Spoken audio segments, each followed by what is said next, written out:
Elijah Craig Toasted Rye. This is coming in at 94 proof, and the sample review is brought to you by the homie Rishi.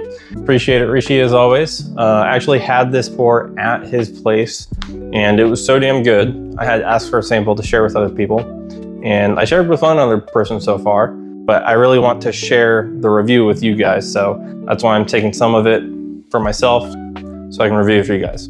Let's get into the nose here. I'm sure a lot of you are curious about this one. Oh my God. I mean, this is honestly a ridiculous pour. The fact that this bottle doesn't have more hype is just kind of crazy, to be honest. I normally see this range. I've seen it all the way down from $45 all the way up to $60. If I had to, I would pay up to $60 for this. I think there's many ryes that are more expensive than that are nearly as good as this. I have had the standard Elijah Craig rye, and that one's super mid. It is nothing like this. It just screams with butterscotch and caramel. There's a very small amount of mintiness on like the very top of the nose. Maybe a little bit of allspice and a nutmeg as well. Let's get into the palate though.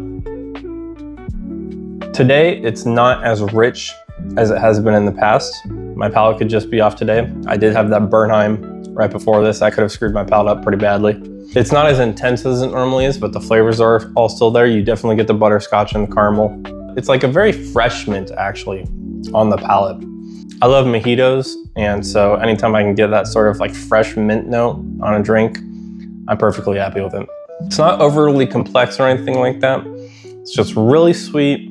It hits a few notes really well.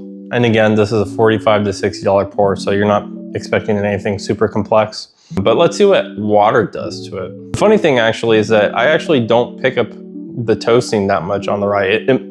There's a little bit of toasted feeling on the very late finish on your tongue, but it's not something where if you gave this to me blind, I would not guess that it was toasted. Okay, so the caramel and butterscotch just jumped off a cliff and took a massive step back after the water. Ton of traditional rye spices coming forward now. Caramel is kind of working its way back though.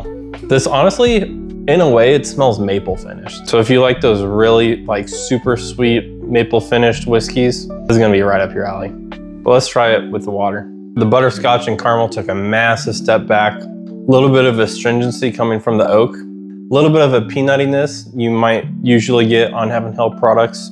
The water makes it a lot closer to the standard Elijah Craig rye. So this is a million times better without water, which is kind of unfortunate because that means it's not gonna be very good on the rocks and it might not even be very good in a cocktail, but it is damn good drinking it neat.